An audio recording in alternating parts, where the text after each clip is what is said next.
Ici, j'espère que vous allez bien. Aujourd'hui, malheureusement, ma GTA est tombée en panne, donc je vais vous montrer comment changer son alternateur, parce que malheureusement, j'ai plus de courant de charge. C'est parti.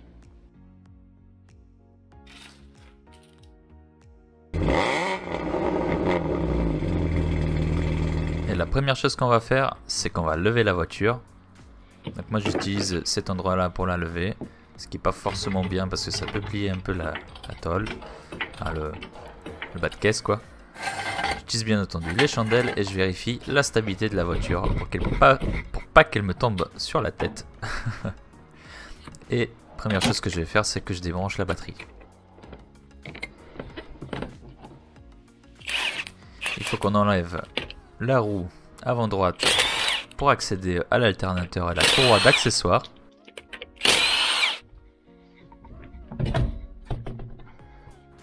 Le passage de roue également.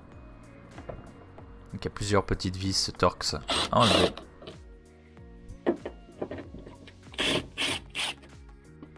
Franchement, cet outil, il est génial. Je vous mets le lien dans la description. Il y a des vis cruciformes à enlever.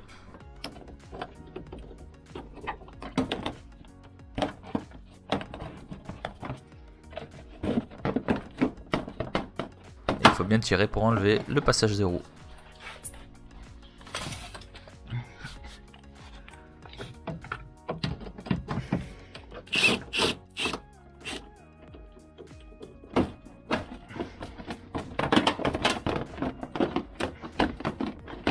Et voilà, maintenant qu'on a mis ça de côté, on a l'accès à la courroie d'accessoires.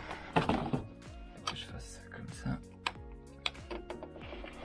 J'ai ma clé de 15 qui est bloquée là avec la tension du tendeur. J'aurai juste à faire ça, clac, pour remettre le truc en place. Alors par contre, je sais pas qu'elle se barre.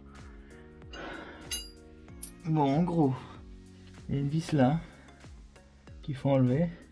Une autre qui se cache à savoir où. Je la vois pas. Il y en a deux normalement. Elle est peut-être derrière la courroie. Oui, elle est derrière la courroie. Donc elle est là-bas, l'autre vis. Voilà, bonne chance. Oui, alors on a deux vis qui tiennent l'alternateur. Et il nous faut ce galet que je viens de sortir. Qu'il faut dégager parce que sinon on n'a pas l'accès. Ok, une de sortie. Et voilà, les deux vis sont sorties, donc celle-là elle est sortie. Et l'autre là-bas, en fait, on peut pas vraiment la sortir parce que ça bloque. Il n'y a pas assez d'espace. Malheureusement. Là, ce qu'on va faire, on met une cale sous le carter moteur. Et on met légèrement en tension le tout. Voilà, là c'est en tension. Un poil plus, voilà, ça a bougé. Donc maintenant, on va desserrer les vis qui se trouvent ici. Il y en a trois normalement. Ouais, la deuxième là et la troisième là derrière. Là on voit mieux. Et on va desserrer ce support moteur. Allez, c'est parti.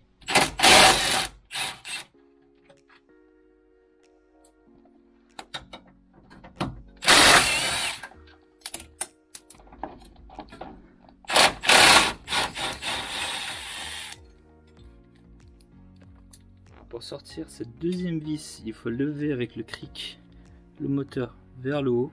Mais attention de pas exagérer parce que bon, il y a des trucs qui sont attachés dessus et tout. Enfin, merde, ne cassez pas votre moteur. Hein. Mais en gros, en levant un tout petit peu, on arrive à la sortir par le haut comme ça, parce qu'il y a un creux en fait. J'ai réussi à le décoller de ces supports en mettant une barre comme ça. Et en poussant. C'est bon. Libéré, délivré. Putain d'alternateur d'enculé. C'est bon, il est libre. Allez. Maintenant il n'y a plus qu'à décaler le moteur, le sortir, remettre le nouveau et tout remettre en place. Et surtout cette foutue courroie. J'enlève la jauge d'huile. C'est bon. Merci de le décaler.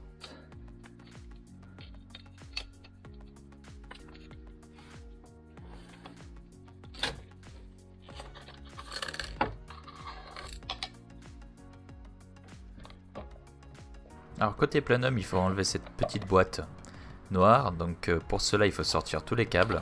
Donc ici, vous avez les connectiques des 200 lambda et d'autres connectiques que je sais pas de tête ce que c'est. Et il vous faut un tournevis cruciforme, car il y a 2 vis qui tiennent cette boîte noire au fond. Assez facile à sortir.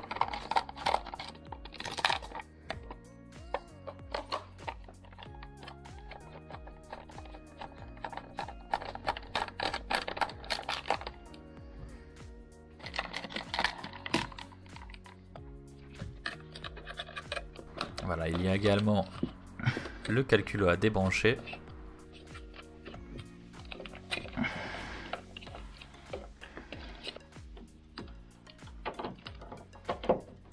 Il faut qu'on fasse un maximum de place entre le moteur et la voiture, donc à l'arrière. Bon, alors, là j'ai écarté autant que j'ai pu. Là on voit l'alternateur, je sais pas si on le voit, est-ce qu'on le voit? Ouais, là on voit l'alternateur.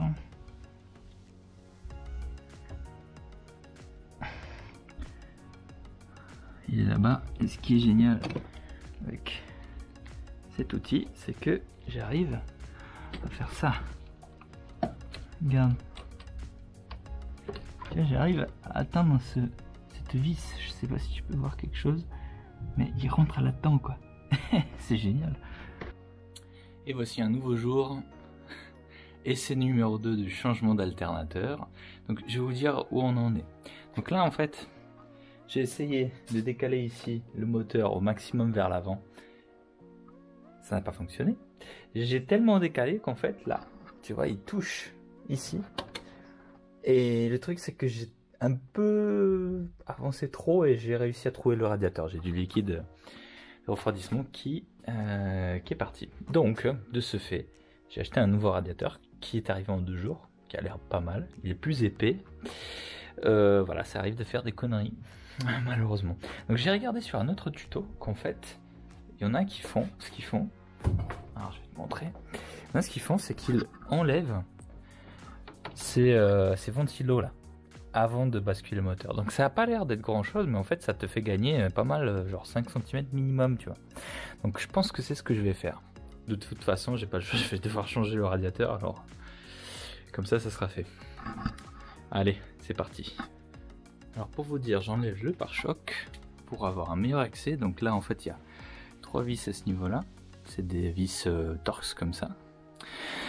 Il y en a bien sûr au-dessus, je présume, parce que j'ai vu qu'il y a des trucs qui tiennent. Donc en fait cette pièce là, elle est vissée à celle-là. Je pensais que je pouvais l'enlever, mais ça va pas trop bouger. Donc pour le moment j'enlève le pare-choc.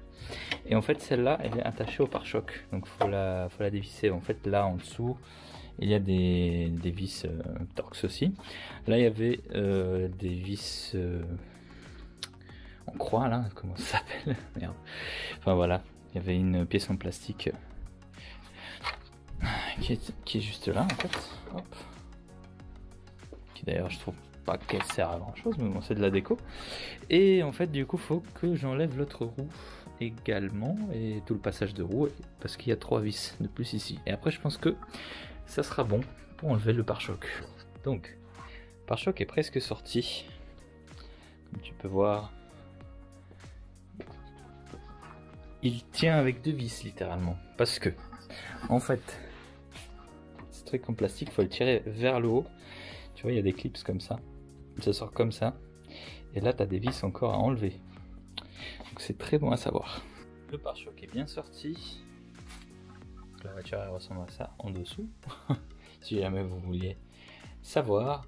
Donc c'était bien ces 4 vis qui tenaient le pare-choc. Et là en fait il faut débrancher les anti-brouillards. En fait c'est le faisceau d'anti-brouillard et aussi des voilà, quand tu allumes les feux et que tu actionnes les essuie-glaces, enfin le lave-glace, ça va gicler aussi sur les feux. Donc c'est en fait tout est connecté là. Donc de l'autre côté il y a le truc de lave-glace qu'il faut déconnecter de ce côté. Donc prévoir quelque chose parce qu'il y aura du lave-glace qui va sûrement couler. Voilà, moi j'ai une petite bassine. D'enlever les lampes parce que juste ici il y a deux vis qui tiennent cette grosse barre en place. Donc pour enlever les vis, les lampes, c'est assez simple en fait. Tu as un clips ici, donc en fait c'est juste un clips, donc faut tirer ou avoir un truc pour la carrosserie. Là tu as une vis, enfin un boulon, enfin un écrou plutôt. Et là t'en as un que j'ai pas enlevé ici. Je sais pas si on voit. Voilà, tu as en fait un petit clips comme ça en métal qui rentre là-dedans, et il faut tirer assez fort et là il est libéré. Donc derrière, on a plusieurs connecteurs. Donc les connecteurs ils ont une petite goupille qu'il faut tirer vers l'extérieur. Attention à ne pas la perdre. Et après ça sort tout seul. J'ai enlevé le verrou du capot. Donc en fait tu as 3 écrous ici et après tu as le câble à enlever. Donc il faut que tu enlèves le câble d'ici là, cette partie, et de cette partie là, et ça sort tout seul. Il n'y a pas de tension en fait, donc pas de risque que tu te fasses mal. Voilà. Je réexplique tout. Donc il y avait 3 vis là pour la serrure avec le câble qui tombe juste là. Le truc c'est que c'est assez chiant à sortir parce qu'en fait, si tu regardes de ce côté là, je vais mettre un peu mieux la lumière. En fait ici, je sais pas si c'était d'origine comme ça parce que j'ai pas un radiateur d'origine moi, donc je pense qu'il a déjà été changé une fois. En fait il y a des trucs comme ça et moi il y avait du scotch autour, donc j'ai dû couper ce scotch parce que c'est impossible de l'enlever.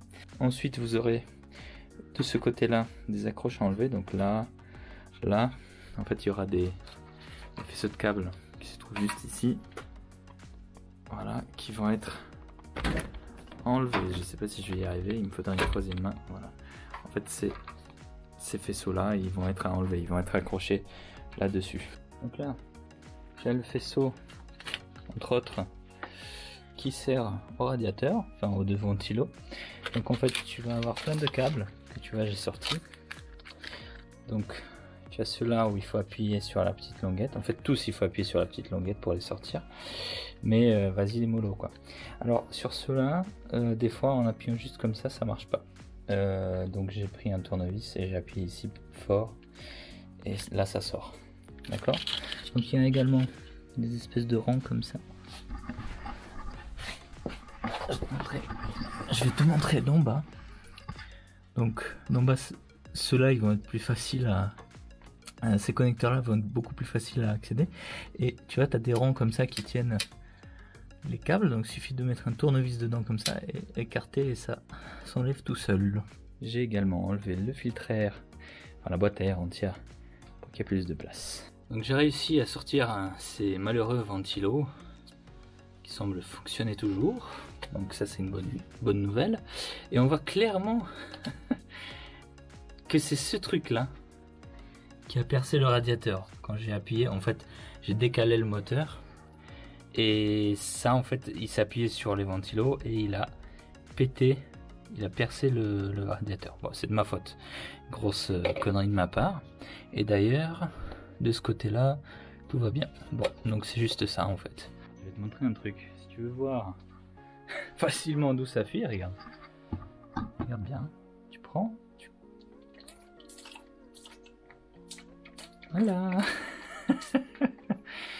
Voilà, si jamais tu as des doutes, il suffit que tu fasses ça et comme ça tu sais que ça fuit de là.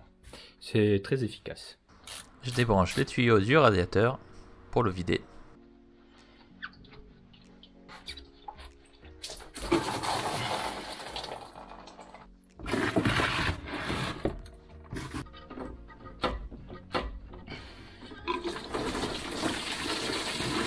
Là c'est le Niagara.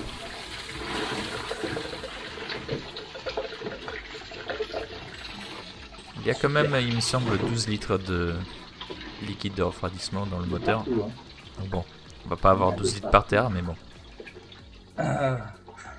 Au secours. Je vais mettre des années à nettoyer tout ça. Du coup, le radiateur de la clim, enfin l'évaporateur, je sais plus comment ça s'appelle exactement. Donc c'est ce premier qui est plus petit et lui c'est le radiateur d'eau. Donc en fait, il va falloir qu'on les sépare pour pouvoir sortir que le radiateur d'eau. Donc comme tu peux constater, il y a des vis là par exemple. Là par exemple. Si on voit, etc. Donc je vais faire ça maintenant. Voilà, l'ancien radiateur est dehors. Donc lui, il va aller à la poubelle vu son état. Regarde un peu le... Il est bien endommagé, donc franchement... C'était quoi comme marque? C'était du Valeo. Voilà. Oh, il marchait bien, après, faut dire. Donc, il était assez fin, mais il n'y avait pas de souci. Voilà, toute la place que j'ai maintenant, donc non, j'aurai plus de soucis pour avancer le moteur. Donc ça, faut faire attention parce que c'est l'évaporateur de clim, ou je sais plus quoi, comment s'appelle cette pièce, mais on va dire le radiateur de clim. Et là, vous avez les câbles de clim, donc faut surtout pas les péter. Parce que sinon vous aurez plus de clim. Et surtout les câbles de clim pour la GTA sont assez compliqués à trouver des fois. Donc faites bien attention. Donc là on a plein de place pour bosser. Donc avant de remonter le nouveau, je vais maintenant refaire la procédure où on bascule le moteur vers l'avant pour sortir ce maudit alternateur une bonne fois pour toutes. Mais d'abord il va falloir que je nettoie un peu tout ce bordel. Regardez-moi tout ça. Tout ce qui s'est passé là en dessous. Ou alors je vais laisser comme ça. Je sais pas. Peut-être que je le ferai après. Je vais décaler le moteur à l'avant au maximum. En fait, je suis bloqué par le tuyau de clim qui... j'ai pas envie de le casser parce que c'est celui-là qui est juste là en bas. Il fait tout le tour comme ça. Il descend en bas et du coup, j'ai pas beaucoup de jeu. Donc là, ce que je vais faire, c'est que je vais enlever le collecteur, parce que là franchement l'accès est super facile. Donc d'ailleurs, si vous avez besoin de changer vos collecteurs de CF3 en CF2, voilà comment le faire. Donc c'est exactement comme ça que vous le faites. En même temps, changer votre alternateur, ça va être plus simple, parce qu'en fait les CF3, je ne sais pas si on va voir, c'est des gros...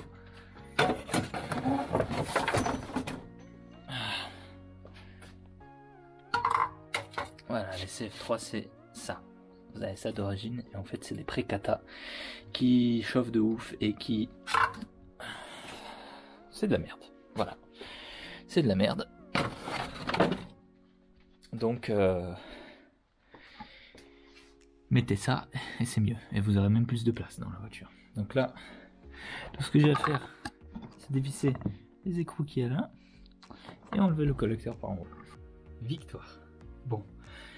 J'espère que l'autre va durer vraiment longtemps parce que plus jamais de ma vie j'ai envie de faire ces changements de ce putain d'alternateur, c'est abusé.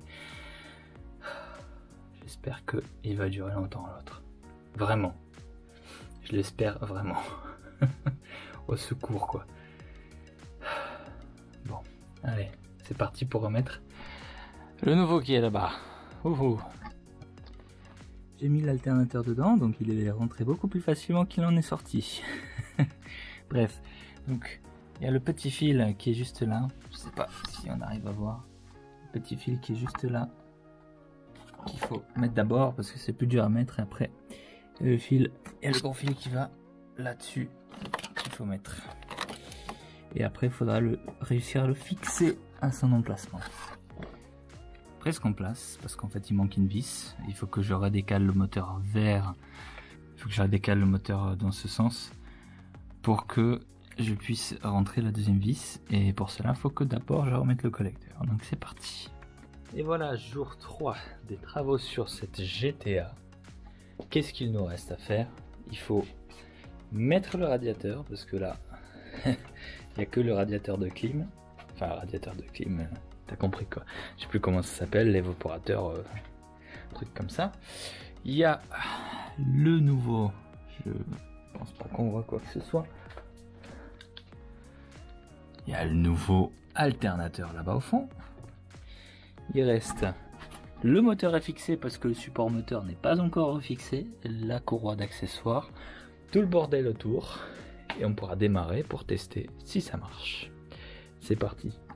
Du coup, je remets les vis et comme vous faites juste avant, je vois qu'il y avait une marque bleue dessus, ça veut dire qu'il y avait du frein filé. Donc je remets un peu de frein filé et pour aligner le moteur, en fait, il suffit de bouger le cric et il faut faire attention parce qu'il y a ce support en fait qui monte le radiateur d'huile qui est juste là, qui est par dessus. Donc ici vous avez une languette qu'il faut bien rentrer là dedans et vous allez voir que les trous vont s'aligner correctement.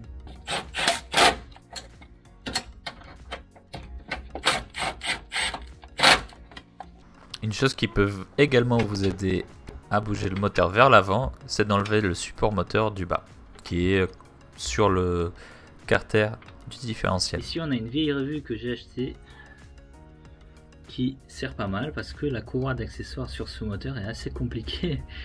Donc voilà, si vous voulez savoir comment la remettre, c'est comme ça. Normalement je mettrai une douille ici, je ferai tourner le moteur dans le sens horaire pour bien vérifier que la courroie elle est bien placée de partout. Donc là j'ai pas la douille qu'il faut malheureusement, donc je vais devoir avoir confiance dans ce que j'ai fait. Donc que j'ai vérifié que tout va bien et que ça saute pas, parce que si ça saute, enfin, si je suis mal positionné, ça va être un désastre. Tu vois là, si je démarrais le moteur comme ça, il y avait deux trucs possibles, soit ça se remettait tout seul en place, soit la courroie elle sautait et se faisait broyer. Donc voilà, je vais la remettre bien.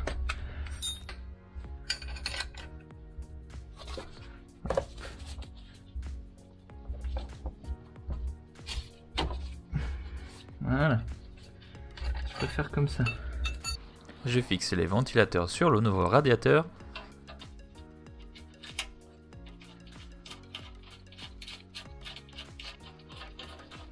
Je vérifie quand même que ça coince pas.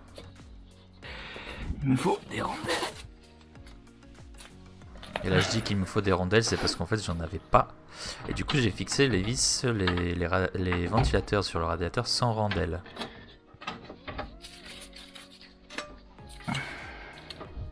Donc la plus grande difficulté ici c'est de faire passer le radiateur avec les ventilos à côté du câble de clim, parce que c'est très serré. Ça rentre mais il faut un peu de massaging, comme disent les Anglais. Eh bien évidemment, faire passer dans le tuyau de clim. Ça passe juste avec le tuyau de clim là. C'est très juste. Alors j'ai remis toutes les vis, donc j'ai vissé ça. En fait j'ai d'abord mis le radiateur, puis j'ai mis les ventilos, et en fait en bas là-bas il y a le tuyau de clim qui est assez dérangeant. En fait faut le pousser un peu quoi.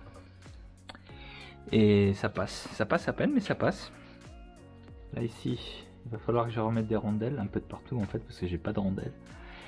Et c'est à peu près tout. Ce que je trouve un peu étrange, c'est que ce radiateur me paraît vachement gros, mais j'espère que en mettant la traverse qui est juste là, que ça va.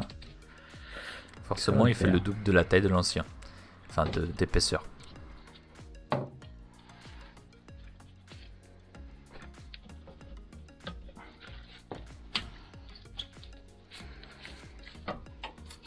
Donc là je rebranche les tuyaux du radiateur, les deux gros tuyaux qu'il y a, et j'ai remis des colliers neufs parce que les anciens c'était des colliers mono-usage, donc il fallait que je les découpe.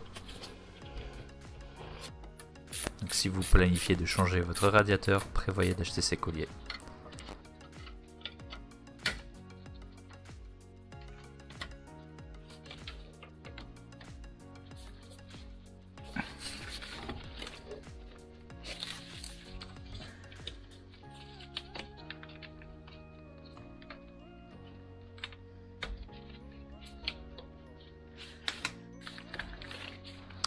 Et le fameux support moteur qu'il faut enlever, que je conseille d'enlever, il est là. Je vous ai pas filmé quand je l'enlève, mais voilà, je vous filme quand je le remets.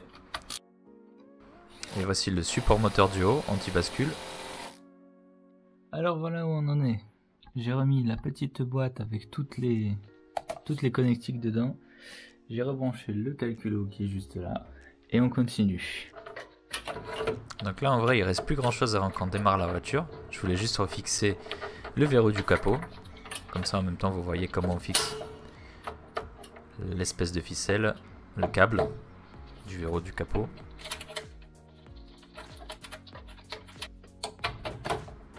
Et pensez à marquer avec un marqueur ou un stylo blanc les positions des vis. Pour ce verrou de capot, ça va vous faciliter la vie. Ça n'aura plus besoin de l'aligner. Donc là, je mets le liquide de refroidissement. Il y a également une petite valve en haut du radiateur pour le purger. Je remets la batterie et on va tester si ça marche. Donc là, en réalité, je vais juste mettre un petit coup de clé, juste pour voir que tout va bien. Vérifier que la courroie elle n'a pas bougé.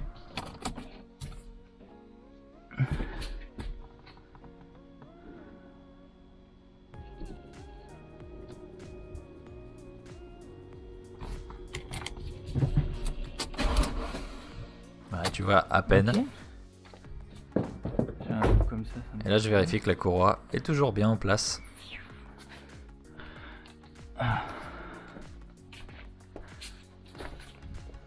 Donc ici ça a bougé. Donc, tout va bien toujours. Donc on est prêt à la démarrer pour la première fois et voir si l'alternateur et tout fonctionne bien. C'est parti.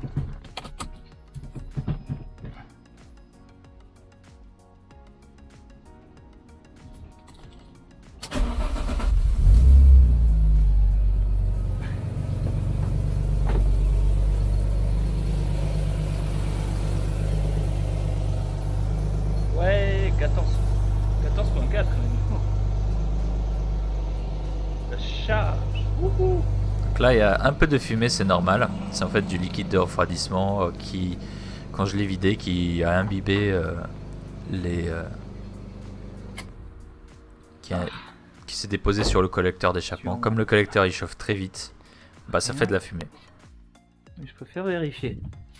Qu'est-ce qui fume comme ça? Ah oui, le CF2 en fait, les bandes ont été imbibées de liquide de refroidissement sûrement quand j'ai bossé, et du coup ça fume comme ça, c'est rigolo. Mais sinon elle tourne. Et voilà. Ça a l'air d'aller. Maintenant je vais tranquillement réassembler tout le reste. Rien de spécial à voir. Je vous remercie beaucoup d'avoir regardé et j'espère à bientôt. Abonnez-vous et laissez un petit commentaire, n'hésitez pas. Ah oui, et un petit like, bien entendu. À bientôt.